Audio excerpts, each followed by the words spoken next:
Welcome to Positive Recovery MD. If you're listening, chances are you want to create happiness around you and thrive in your life. We're glad you're here and you've come to the right place. This podcast will inspire and motivate you to not merely survive your recovery journey, we'll give you the tools to build or strengthen your foundation to thrive and flourish in your life. Each week, we'll come together as a community to have authentic conversations around addiction, recovery, and what matters. Growth and progress, not perfection. All while developing positive habits for you to utilize in your life. To learn more, please visit positiverecoverymd.com to sign up to receive the daily positive interventions that we'll review, as well as gain access to exclusive Positive Recovery content available only to Positive Recovery MD listeners. All right, let's get started. Hello, and welcome to another installment of Positive Recovery MD's podcast. With two of the three hosts, we've got Julie DeNofa, me, Jason Powers. Unfortunately, Jamie Damaris is a little under the weather, but he's with us in spirit. And we have a returning guest. I think you are the first one to double dip. Casey Arrillaga, you may have remembered him when his first book came out, and it wasn't too long ago, but this guy's been prolific. Julie, why don't you introduce him? Sure. Casey is a clinical social worker and chemical dependency counselor who has lived with and around addiction for all his life. In his book, Realistic Hope, the Family Survival Guide for Facing Alcoholism and Other Addictions, and his podcast, Addiction in the Family, he shares knowledge gained from conducting hundreds of family workshops and helping thousands of family members. But more importantly, Casey, I would love for our listeners to hear who you are by you telling us who you are. Oh, that's so funny. And thank you for the opportunity. And I'm going to bounce off something that I learned from Dr. Powers and all of you, which was how to do a positive introduction. And it's not how we're always raised to introduce ourselves, but I'm going to go for it. So in terms of a positive introduction, I would speak to some of my own strengths. And my wife and I kind of joke about this, what's your superpower? And her superpower is love, which I totally admire and move towards. It's one of the things that I love about being around her. But I would say that my superpower is going to be insight. In the VIA list of strengths, it shows up as judgment. But I know sometimes people look at that and go like, oh, you're so judgmental. But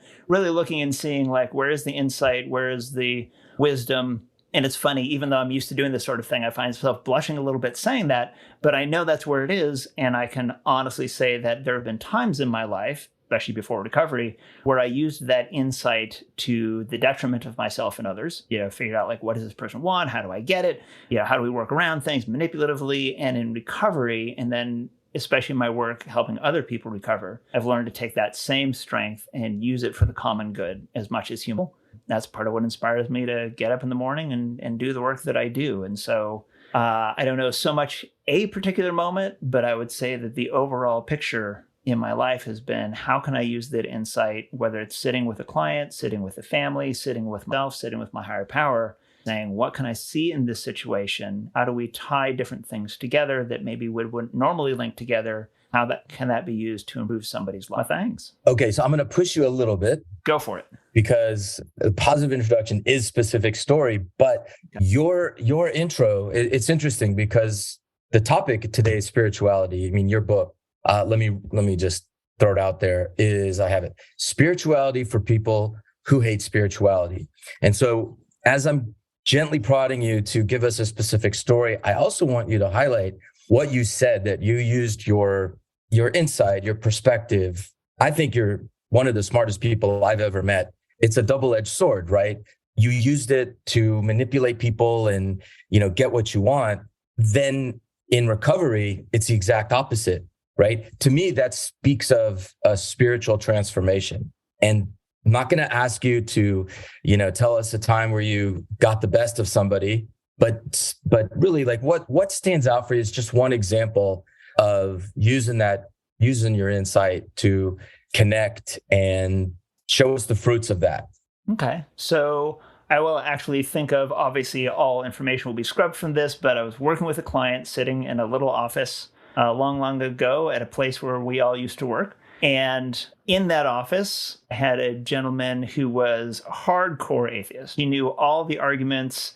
I had heard all the arguments. I had made a lot of those arguments myself. And I recognized maybe what was missing in this moment was just a little piece of knowledge about the brain that this guy could use, because it was the recognition that I was not going to come up with a spiritual sales pitch. I was not going to outthink him around the logical arguments around spirituality, but that he would probably respond best to something that was scientific. And I was able to speak to, in his case, looking at that connection between the limbic system and the frontal lobes and how they connect, and how being able to energize the brain structures in between those two areas of the brain, which we can do with spirituality, which relates to empathy and compassion and love and kindness, all those sense of connection things, which is how I define spirituality, that being able to speak to the biological advantage of spirituality and why it is that our brains respond so well to it allowed this light bulb to come on. And he looked at me and he started laughing. And I thought, like, man, I don't know how I did here. And he goes, I think you just unlocked it for me. Like, I get it why we're doing this now. And he was able to move forward and be able to find a way to recover that worked for him. This is a guy that was a quote unquote chronic relapser. And I'm not a big fan of that term. But what I will say is anybody, and this is another maybe little insight thing that I recognized one day, is that a chronic relapser means you keep trying, means you've never given up, because you can't relapse unless you keep trying to get sober. That person now has a couple years sober, which at the time they were planning to die. That was their whole plan, was glory. So there you go. Got you 2 for 1. I love that. You're a chronic attempter or a chronic trier or something. You know, that's wonderful. Through that, I think our listeners can learn a whole lot more about Casey than if I would have just gone on and on about where he went to school and, those kind of details. Although those are important, what I saw a lot and heard a lot in Casey's positive introduction was the hope that he can instill in others. And so I loved hearing that. Thank you. Tell us a little bit about your book. And I want to throw in there that the definition of spirituality that I was exposed to in MAP that that resonates with me is that it's a search for the sacred. And it's Ken Pargamet is the guy behind it. And he said, you can't measure faith and you can't measure God, but you can measure the fruits of belief in it. You can measure, longevity and well-being and happiness and, more likely to be married and all this stuff, which you touched on, defining spirituality in a different sense. But the benefits are clear as long as the spirituality is within a context of a non-antagonistic sphere. So extreme religions, like terrorist organization that's claiming it's perpetuating violence against non-believers doesn't reap the benefits. So they found that it's when it's inclusive and full of those components you talked about, love and connection and service. So yeah, speak to your book and kind of how that ties into search for the sacred, where sacred is an elevating thing. And it's the opposite of, I use this in training a lot, is that, listeners, imagine that you're sort of in a room and staring at a rotting corpse, like not human, but maybe a cow or something that's just gross and there's flies on it. And that feeling is debasing. It's like it pulls you down. Sacred is the opposite. So even atheists and agnostics have sacred places and people, something that gives you that opposite feeling. I want to say uplifting, but then that smacks a little bit too much of, say, heaven. People, a lot of people hold that it's make believe, and that's okay. But sacred in terms of, uplifting. Okay, it's all yours. I'm in. So one of the things that I had to do to write this book, because there's so much written about spirituality, was to think, what is my basic definition of spirituality? And to do that came from a lot of work in my own recovery and also in helping other people in recovery and having a lot of these conversations with people about what is it? What does it mean? Why do we need it? Why should I bother? Why should I care? And so I started to look for a common thread that I could find through all these various spiritual paths, including ones that are not affiliated with anything else, that might be extremely personal or big organizations. And the thing that I saw as a common thread through all of it was a sense of connection to something greater than ourselves. And the idea of greater than ourselves can be very individualized, because that's a sort of abstract term that could mean a lot of things to different people. But that also tied in with some of the research showing that people need a sense of meaning, right? So that's in the PERMA model. We need a sense of meaning. Some would say that's the most important part of the structure. So I started to look, where do you find, what does research say? Because I'm a research geeky kind of guy. What does the research say? How do people find meaning? And one of the biggest ways is trying to contribute to something that they consider greater than themselves. So I started to see how these things might tie together. So this is one of the things I say near the beginning of the book, is that my basic definition is a sense of connection to something greater than ourselves. And I make a big deal out of the sense of, because as you said, I can't actually measure my connection to something greater than myself, but I can measure my sense of it. How connected do I feel? I could make up a scale. In fact, I ended up doing that towards the end of the book. There's just a little scale that I made up of like, here's some questions to consider, kind of rate yourself, try some of these spiritual exercises and rate yourself again and kind of see, do the answers start to shift when you engage in spiritual practice? I have zero scientific backing for that. I've done no research on that to be able to, I don't have anybody saying, hey, we tested this on a random sample of, 150 people. Typically would be college sophomores is what I'd expect. And college sophomores respond well to this intervention. But I can say that these are the things that I've seen in my own personal and professional experience working with people in recovery. So starting with that basic idea, and I think for human beings as a tribal animal, that sense of connection is huge, and the sense that I'm part of. So it's not just I'm a member of the family, but I contribute to the family in some way. And so it's important for us to feel like we are contributing to something and part of something. So many of our clients that we treat, and perhaps some of our listeners, ask the question, like, what is the difference between religion and spirituality? Like, I'm not a religious person, but I'm very spiritual, or vice versa. Like I'm very religious, but I don't know about this whole spirituality thing. How would you approach that conversation? Well, that's where I come back to that sense of connection. And that's why you can find deep and profound spirituality in religion if it's approached that way. Does my religious practice encourage me to feel connected, or does it push me away?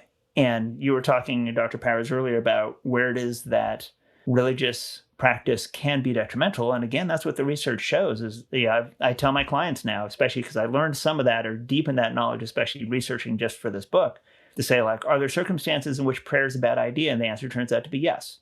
There's a specific circumstance in which prayer is a bad idea. And that's if you're praying to something that you think is against you, judges you, condemns you, or contributes, if you're contributing in your religious practice to a community that you think is against you. So for instance, the classic and obvious thing that would happen right now would be somebody has an awareness, for instance, that they're attracted to people of the same gender, and their religious community says that is forbidden, you are condemned, that sort of thing. Then participating in the religious activities of that group will tend to be detrimental to your mental health. So the difference between religion and spirituality is religion is typically a set of practices, but it can also be identity. It can be communal. The etymology of the word for religion means that which brings us together, or things that bring us together.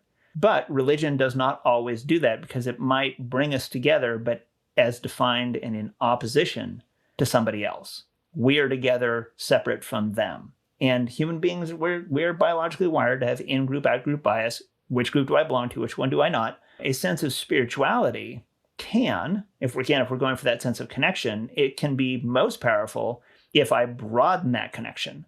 I'm connected to everybody. I'm connected to the entire universe. And again, you can do this as an atheist. You can do this as from a very scientific point of view to say, hey, I'm made up of the same atoms as everybody else. We're made up of the same elements. Most of it was, as far as we know, formed in the center of stars. That can be amazing, awe-inspiring thought and help me to feel connected to everything and everyone. Some religious practices, not exclusively, because again, religion can be very spiritual, but some religious practices might say, no, we are separate. We were created separately. We are set separately. We are supposed to have dominion over or dominion under, all that kind of thing. And a gentleman with the last name of Carse, C-R-S-E, wrote a really interesting book called The Religious Case Against Belief. And I'll give you a spoiler, the conceit, you talk about intelligent people, this guy is brilliant, very philosophical. He gets deep into his own definition of what even makes a religion. But his basic conceit of the book is the idea that religion, if it turns into belief, is suddenly the idea that we're right, and by implication, other people are wrong. And he thinks that's a bad idea. He says if religion inspires awe and mystery, then it's a wonderful idea. It can be the same faith, practiced in a different way. So I'm going to come down to, again, spirituality for me, that sense of connection, which can be found through religion and separate from religion being a set of practices and also often identity and community. Right. And it's so often that religions will say, this is the right God, so that makes every other God wrong. And a brilliant argument I heard Ricky Gervais and Hutchins make is that, there's 3,000 gods on the planet, or people believe in, let's say it's about 3,000. You believe in one and you refute 2,999. So I just don't believe in one more God than you. It's one of those things where, and this is again something that I learned in researching the book, or kind of solidified something I'd never really considered, which is that many atheists are really arguing against one, maybe two, maybe three religions. They're arguing against one or two religions, usually the dominant religion in their society, as though that were all religions. And most atheists have not even considered, let alone tried to refute, all 3,000 religions. They're just picking one or two. Quite honestly, the large, easier targets right now are the monotheistic Abrahamic faiths, Christianity, Judaism, and Islam. And I'm not here saying any of those are wrong, just those are the big obvious targets because they're the largest ones on the planet. And certainly within our society, they're the best known. So most atheists would argue against the idea of a monotheistic God who is in control of everything and all kind of stuff. But that's one tiny fraction of what human beings do believe and have believed.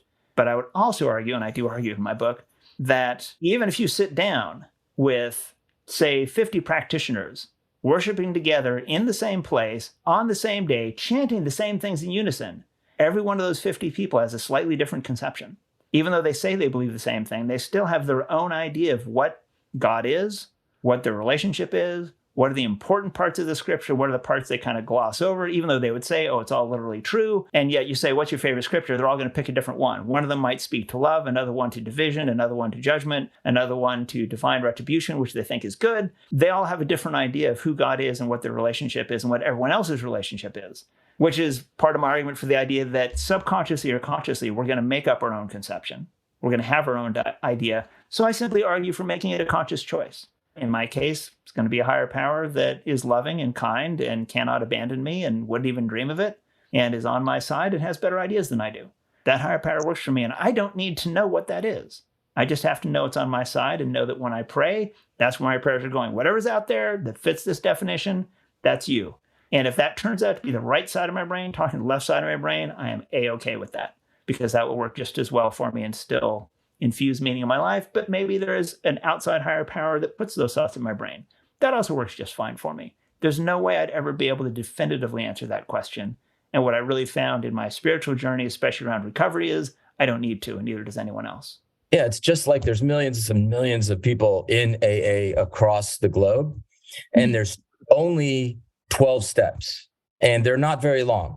But if you asked all millions and millions, what does step one mean? You're going to get millions and millions of definitions. Step two, and there's only 12. But pretty much religion is, you got these huge tomes with millions of words. And I could see where that starts to get very individualized. But what would you say to somebody who says that your conception of a God is wishful thinking? Well, how am I supposed to be spiritual? I can make up a God that has my back and never leaves me, but I don't see any proof. I don't feel it. It's not how I'm made. How do I get spiritual? Well, one of the things that I actually speak to that in one of the sections of the book about the idea that the need for proof typically comes out of fear when it comes to this sort of thing. I'm afraid of being wrong. I've trusted authority and got hurt when I was a kid, all these sorts of things. So now I want proof of something that is inherently unprovable. There's no way for me to prove that. Exactly. So if somebody doesn't have what I really go to with that is I step away from the idea that I need to prove. Why do I need to prove something that's unprovable? So this is where the therapist in me comes out and says, hey, let's look at the issues that might come up around that. What makes it necessary to prove it? Well, if not, I'm just making it up. And I could say, okay, well, here's all the scientific literature that would show that even if you're making it up, it will benefit your life. Do you want those benefits or not? Because they're available to you. But if you insist that you must know and you must be certain, then those benefits now slip out of your grasp. And you have to decide, which way do you want to go? Do you want the benefits of spirituality? They're available to you, but it will involve letting down your guard a little bit. It will involve. So do you have to believe in a higher power to be spiritual? People stepping out of their fear is a good thing. So I'm going to encourage that anyway. Okay, so assume that there's a large percentage of people that aren't in fear or not coming at it from fear, but rather, I don't see proof. I don't have to be right, but it's hard for me to create in my mind a higher power. Can somebody like, I know my definition of it is the one I borrowed from Ken Pargamet. It just sounds like to you, higher power is necessary to get spiritual. How would you answer that? Because we have a lot of listeners in AA that really are fed up with, a lot of them are good with God, and that's awesome. And so you're like a orchestra. But for somebody who is like, well, I don't know, how do I get spiritual without a higher power? Well, if we go back to my definition of spirituality, a sense of connection to something greater than yourself, the higher power is simply the something greater than myself. That's it. It's Whatever one example that you've decided is greater than yourself. So if that's the universe, if that's all the atoms, if that is the sense of love that you feel in the greater community, whatever, then that's a perfectly suitable higher power. I think people get caught up because they assume a higher power is supposed to be a monotheistic deity, but there's absolutely no requirement that that be the case. So if you can think of anything that you consider to be greater than yourself, then that will work perfectly well as a higher power. So that higher power concept is a place to be able to focus that spiritual effort and energy. But, can you feel connected to things without feeling there's anything greater than yourself? You can. You can feel just sort of connected to things. But the benefits of spirituality that we see based in research all come from that sense that what I'm connecting to is greater than me. Whatever those words Absolutely. mean. Right. What I love about the 12-step fellowships is there's a built-in meaning maker. Is like our primary purpose is to help others, so being of service and having a community, and it's wonderful. I think it does provide that connection and that altruistic sort of leaning. And people often find their way to their higher power of birth or a new higher power and all that. But I think initially it's an amazing little microcosm. I know I've shared this with you, but to me, it's amazing that you can have a Catholic, a Muslim, a Jew, an atheist, an agnostic, a recovering Episcopalian, and everything holding hands, saying the Lord's Prayer in a non-competitive relationship with God, non-competitive with each other. I mean, that shows that we could all do that. Like, humans are capable of transcending every type of boundary that's thrown up there. And it happens in this country, which we're really divided right now, but I just think that's amazing. Yeah, and those moments within, not exclusively 12-step recovery, but certainly within 12-step recovery rooms, which you're right, make great like kind of one-stop shopping, where you can get the spirituality, you can get the tools to dig into yourself, you can get the sense of community, all those things. Many have said it, thanks to the pandemic, a lot of us have, myself included, have connected recovery meetings that are held all over the world simultaneously. So I've had that opportunity to be on a recovery call and hear somebody, actually who I was sponsoring at the time, who is living in Iran, who was giving service to somebody else who was on the line who was in Israel. And I thought, how many people in Iran right now are doing service for somebody in Israel and are working together for a greater common good? And again, that greater common good, that within itself can be the higher power. That can be it. Right on. That can be our common welfare, which in 12-step recovery say our common welfare comes first. There you go. That's it. And then in the second tradition, it'll say that the only authority for our purposes is a loving God, loving higher power. So I'm looking at common welfare, I'm looking at a loving higher power. Okay, I can sign on for that. And if that loving higher power is the greatest good of other people, if it's the spirit of recovery that happens in there, that works 100% well. It's maybe, again, sometimes it's stepping out of our cultural assumptions that, a higher power means a God, a deity, a figurehead, a particular individual entity that's separate from myself. And it doesn't have to be any of those things. Yeah, I know. And sometimes in 12-step meetings, I've been a bunch around the world. And although God is mentioned in 5 of the 12 steps, a lot of times there's no room to bring your flavor of higher power. And it's almost taboo, I'd say, in general meetings. And then I went to some meeting, and it was not my regular time, but it was at a group that, you could say God, but man, if you say Jesus or Allah, God help you. And this meeting was definitely a Christian leaning meeting. And they were saying, like, people can say GOD stands for a group of drunks or good orderly direction, or their higher power is a doorknob, but I can't say Jesus. And it dawned on me, I was like, wow, yes, I totally get that. I get their frustration, even though that's not my particular flavor. Yeah. So I think in order to make it inclusive and loving, there has to be a certain amount of individual higher power we don't specifically throw out. And I think that makes it work. But I also get like, if you are, if you really are, if you have a faith, like say, Christianity is a great example because there's something called Celebrate Recovery, which is AA, but based on scripture. A lot of it's basically the same. It's like if you were to have a hybrid, unless you have a different take on it. But I think it's very much, it's 12-step recovery with Bible verses. Although it's funny, I talked with someone from Celebrate Recovery a few years ago, and they're like, well, we didn't really get this from AA. I'm like, well, the 12 steps kind of came from AA. The Bible scriptures, that came from the Bible, but that fusing, and that works very well for a lot of people. Absolutely. Yeah. I'm a fan of whatever helps people recover. I'm a fan of smart recoveries, Life Ring Secular Sobriety, Women for Sobriety. There's a bunch of organizations that are not 12-step most of them, quite frankly, are a reaction to 12-step or based on that model. But then 12-step recovery was based on earlier models that all said if we bring people together, we have a better chance than if we're separate. And that, to me, goes back to that sense of connection. But to speak to the thing on how come you can say this name and you can't say that name kind of thing, which, by the way, doorknob came up one time, and what flashed my brain is GOD, good old doorknob.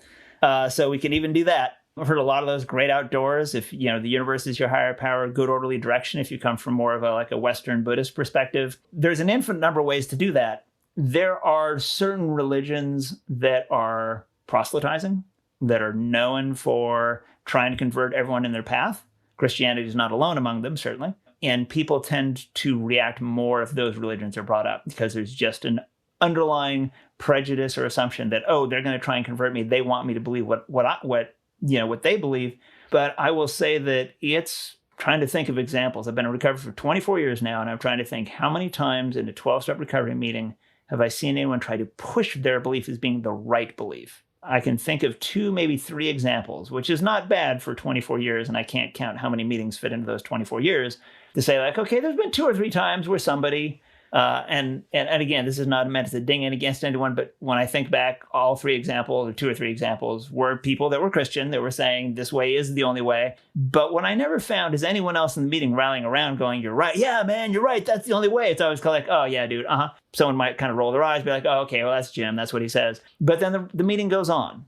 And the people who are openly atheist at the meeting, agnostic, whatever, still have a fine time, and everybody gets recovery if they want it. So I've never seen that get in the way of anything. Yeah, that's well said. That is absolutely well said. So, Casey, you've done a great job of describing and giving us your definition of spirituality, bring some of the religion versus spirituality. What are the differences for our listeners and for your readers? What is your hope for their biggest takeaway from this book? I mean, and I love the title is definitely grabby, right? Like you look at it and you want to know more, right? But what is your hope for them? The absolute biggest hope is that they will have hope, is because what I've run into is, in my opinion, way too many people, and one would be too many, but a heck of a lot more than one person, who have thought, okay, I can't recover in 12-step recovery, which is the largest, most available, and freely available resource in recovery. And people are afraid that they can't grab onto it because the spiritual part is out of their grasp. And so my hope is to say, there is hope for you. There's a way to do this that works for you. I'm not the only person who's ever come up with one. This is just me saying, here's the compendium of all the things that I've found, my list of things that get in the way, my explanation for why it's so important to people, and then most importantly, here's a set of practical tools that you can use and try out at home, in the privacy of your own home or out in public if you want. Here are things that you can do that can help you have some of those spiritual experiences that people talk about. So that sense of hope, that to me is the biggest takeaway that I would hope somebody would get. Awesome. And for our listeners, can you just give us one little nugget or one little tip or one little exercise that you talk about in your book? Absolutely. So here, I brought a copy.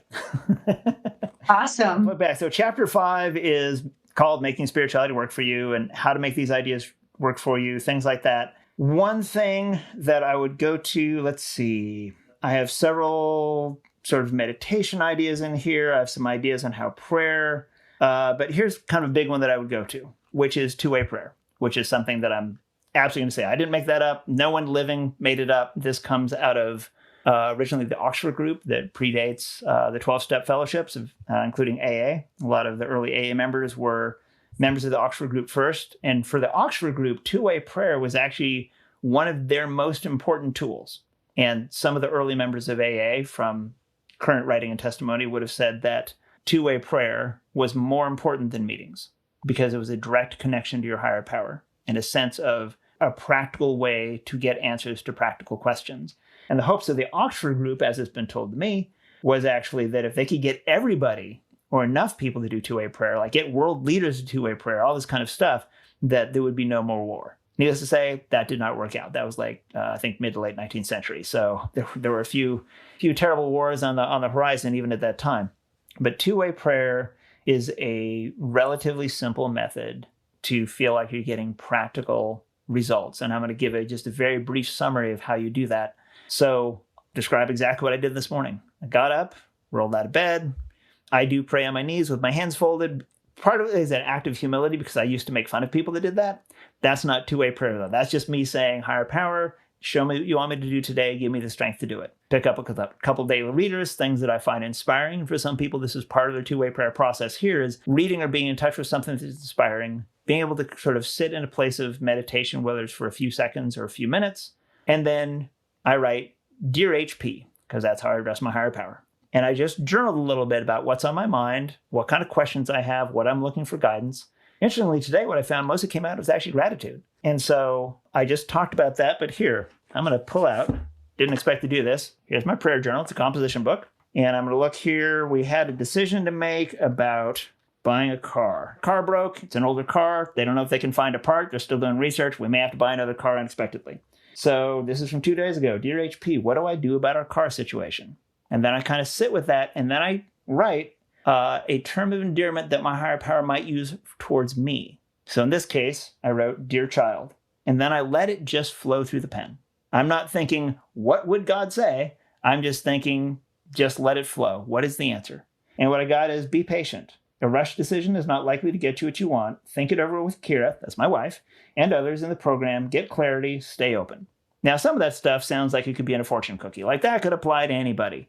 But I get this really specific stuff. Talk it over with your wife. Seems obvious. Talk it over with others in the program. So after this, I made 2 phone calls to other people in the program who both gave me, they had no idea I talked to the other one, each gave me pretty much the same basic message. And I thought like, okay, I can hear that as being the voice of my higher power. But I got this very practical, here's what to do next. Now, sometimes it is, the very first thing is be patient. Because I could tell that part of me wants to kind of rush this decision and it's exciting and let's get a new vehicle. Am I going to get something that makes me look cool? Are people going to like me better?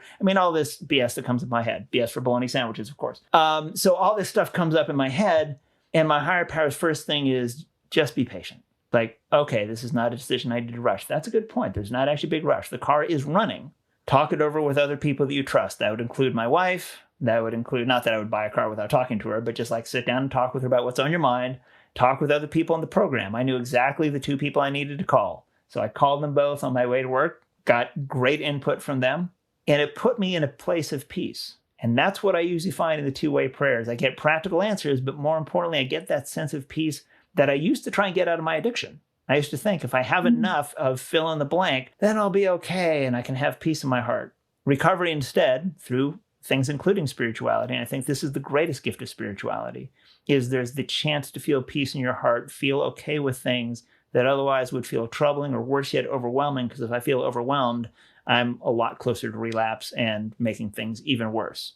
So two-way prayer would be my practical, here's something you can do. And you can look up stuff on the web about two-way prayer. There's plenty of stuff out there. There's some cute videos and beautiful things, but it's all going to boil down to that same basic message. Awesome. And if our listeners wanted to purchase your book, how could they go about doing so? The easiest thing would be to go to good old Amazon, the usual suspect. You can find both Spirituality for People Who Hate Spirituality and my first book, Realistic Hope. They're available paperback and electronic forms. And I also have a website. I was amazed. Partly my recovery group, one of the things that I got back is, why don't you have a website? I'm like, okay, you're right. Officially, it's Recovery Tree Media, but the easy version to remember is CaseyAuthor.com, CASEY author.com. I was amazed nobody's taken that. So I took that, and that will lead you to my website that has the books and the podcast, videos that I've done, appearances on other people's shows and podcasts like this one. You guys are actually on my website. link to our earlier interview. And that would be the easiest way to find me and contact me through that as well. Fantastic. All right. Well, I'm excited to do our Positive Recovery Daily Guide intervention today. It's our positive intervention, and it's because it's so appropriate. It's on spirituality. I will open it with saying that spirituality can help prevent relapse and be a source of happiness, positivity, health, and vigor. However, spirituality is an emotionally charged concept that either gets confused with religion, like we talked about, or dismissed by naysayers. For those who've had a spiritual experience, however, there is no mistaking it. And experience stands true regardless of external opinions or critiques, because spirituality strikes a chord deep within an immeasurable and indefinable soul. There's no right or wrong concepts of spirituality, which of course Casey spoke beautifully to that earlier. Your concept of spirituality is exactly what it is supposed to be today, and it will continue to be exactly what it is supposed to be as it morphs, shifts, and grows throughout your lifetime. Spirituality can be connection, faith, love, God, or anything that resonates with you. So in discussing and exploring personal spirituality, give it a platform where it can expand as necessary and have the most positive effect on lives. And so what we asked Casey to do, which he kind of shared a little bit already, is to journal about any spiritual experiences you have had in your lifetime. What did they feel like? What did you learn from them? And if you can't recall any experience that you would deem spiritual, journal about a time when you felt particularly connected to the world or the people around you. Can that connection serve as fertile ground upon which to build a concept of spirituality? So Casey, tell us a little bit about like your journaling, how you did this or entered into go about doing this positive intervention. Well, it was beautiful because when I read the intervention, my first thought is that is literally my book. That's what I wrote. So speaking, what you said, was there a time when you felt more connected, and can that, just to the world or the people or anything like that, could that, be the gateway into a spiritual experience? And I would actually say that would be a spiritual experience. That would be my sense of connection to something greater than myself. But a particular experience that I'll speak to was when I first started praying. I was absolutely certain that I was being stupid and talking to nothing. But I wanted the benefits of spirituality, especially in the context of my recovery. So I did it anyway. And I kept it up for a while, and I started to notice, like, okay, this feels better. But one big spiritual experience that I had in the course of doing that was one day I did that same thing, thought I was being silly, but less certain that I was being silly. Noticing more of the benefits. Rolled out of bed, got on my knees, folded my hands, just put that prayer out there. And I suddenly had this realization that I felt like I loved my higher power. And I would think that the spiritual experience would be, oh, my higher power loves me. But my sense of gratitude and love for my higher power, while still undefined in my mind in the terms of here's exactly what it is and who it is and where it's coming from, just recognizing this sense of gratitude and love, and through that hope, which is so important, vital, then I was able to move forward, not just in that day, but from that day, with a greater sense of peace and hope in my heart. And that's all the stuff that I never even dreamed I would get from spirituality. I just wanted to stay sober. The idea that there were so many benefits to be had is an amazing part of my experience, and one that I hope for everybody else as well. That's awesome. Awesome. Yeah. Yeah, we both use the same word, awesome. I will say, Dr. Powers, and you may be able to share a little bit of a relatable story or help me at least walk through mine. But I had the most interesting experience when I went to Israel. I was lucky enough to have someone that toured us all around, and I have never felt so connected to everything around me than when I was there. And it felt like it was like that I was just getting pulled. Like I felt so grounded. I felt so connected. I felt so loved. I felt so giving of love and receiving of love. It was just, and it just stayed with me. Like I felt like I could just feel it throughout my whole body. And it was wonderful. It makes me wish that I could go back every month for a recharge. And it really felt like it was the place. Like I felt so drawn. I had the same experience in Jerusalem, and it was like you could cut with a knife the feeling in the air, which is weird. But whenever large groups of people are doing any one thing in any one place, there's a sort of synchronicity, a unification, if you will, we admit, and not to get too weird, but we're emitting energy, like our thoughts, our bodies, and we can get in sync with others. Our brains have mirror neurons that are communicating with other brains on the plane that we know, because things get in sync.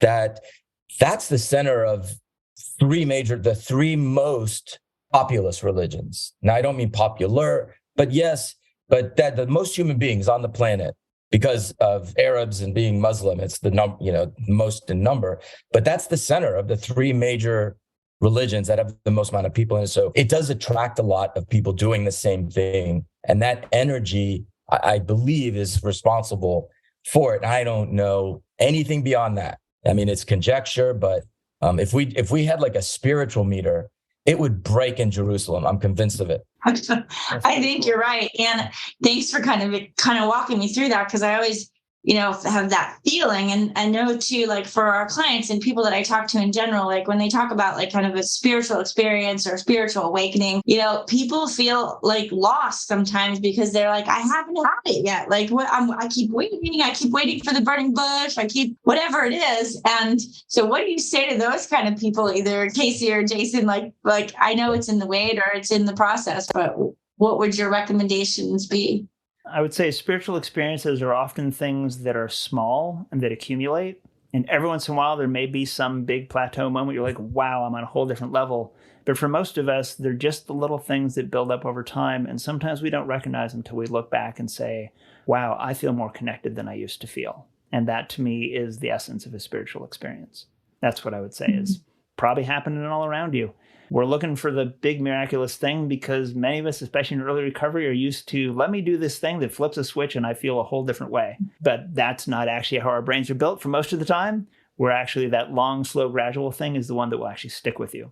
Thanks for joining us. I feel, if I did have a feelometer, that you probably enjoyed this as much as we did. And I hope that you go towards goodness. And thank you so much for allowing me to be on this, and see you both again is just fantastic all by itself. Even if we weren't doing anything like that, it'd be worth it just to see you both.